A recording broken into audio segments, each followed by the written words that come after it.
Сәлем достар, мен сіздерге кешкілік түске асқа дайындауға болатын керемет идеямен бөліскім келеді. Оған бізге күріш, картоп, ет, құйрық май кішкене қоссаңыздар болады.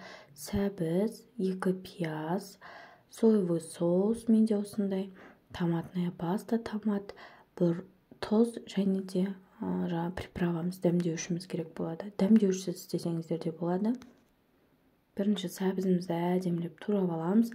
То есть турау керек заттың бәрін турап аламыз. Мен сәбізден бастадым осылай.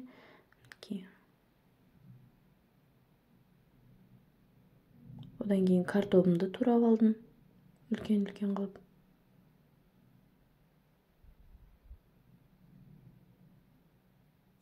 Одан кейін пиязымды турап алдым осылай. Жартылай сақина етіп.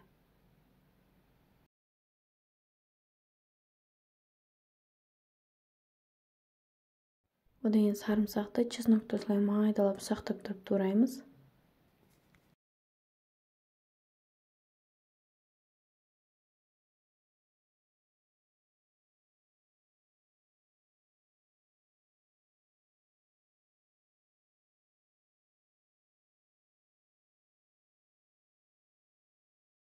Содан кейін құйрық майымды турадым осылай. Одан кейін етті турадым.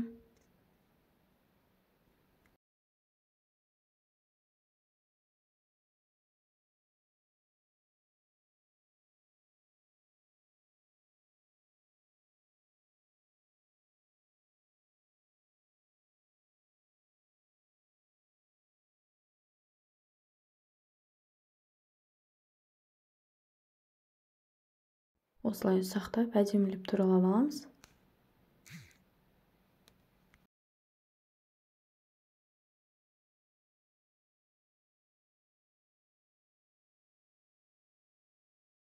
Қызып тұрған майымызға сәбізімізді осылай салып, бір қуырып аламыз.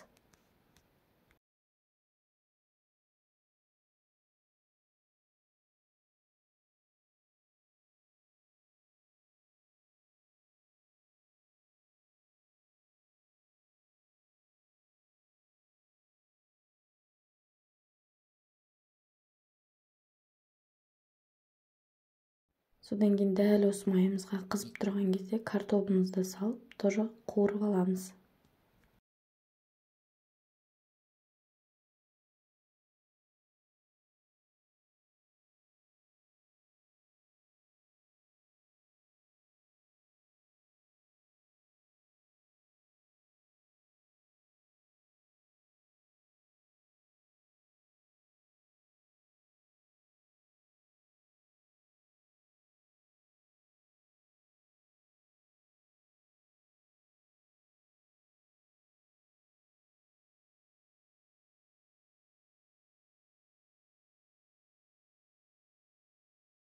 Бөлек ыдысымызға осылай сары май саламыз кішкене астына.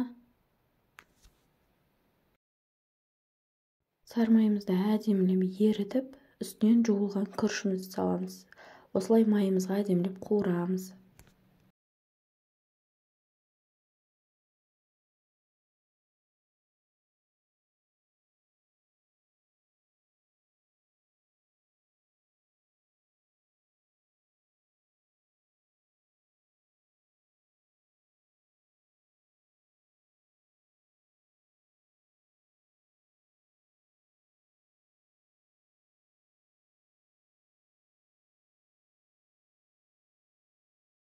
Содан кейін үстінен суымызды құйып, жақсылап қайнатып пісіріп аламыз.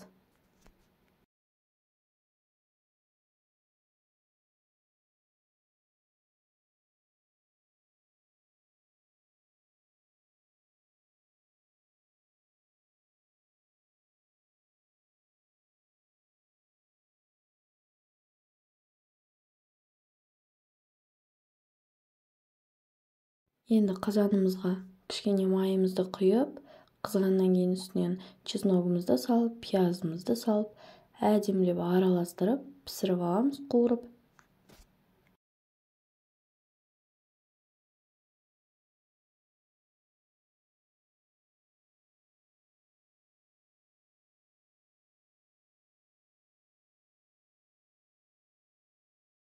Пиязымыз сарғайып қуырылғаннан кейін үстінен етіміз бен құйрық майымызды салып әдемілеп қуырамыз.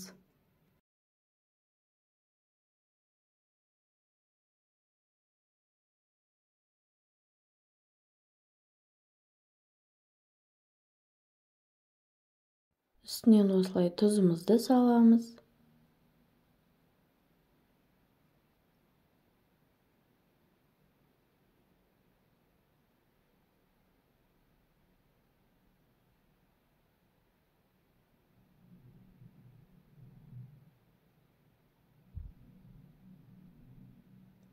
Томатымызды саламыз, жақсылап тұрып араластырамыз.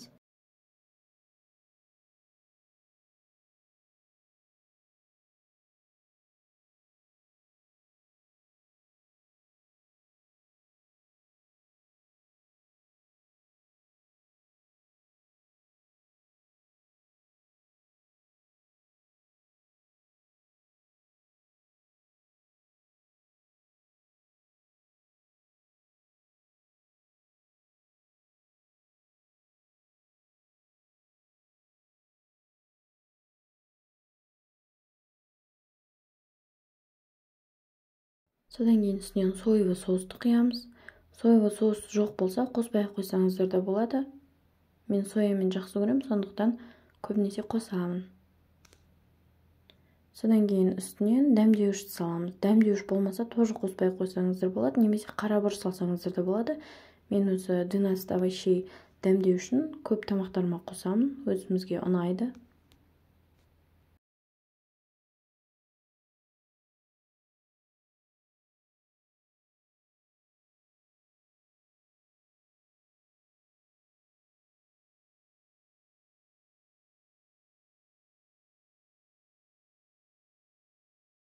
Осылай қуырылған етіміздің үстінен қайнаған су құйып, кішкене әдемілеп тағы да қайнатып, бір бұқтырып аламыз.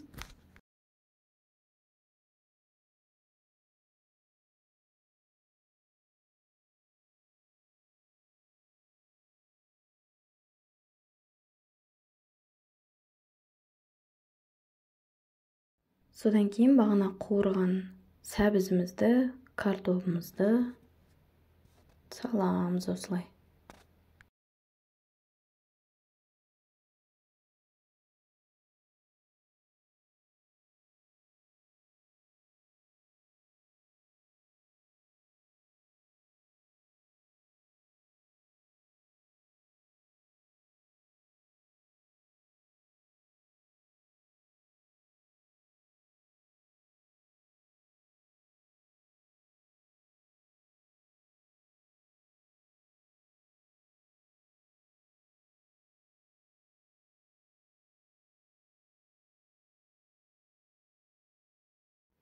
Осылай 5-10 минут піскеннен кейін әдемілеп тарелкамызға саламыз.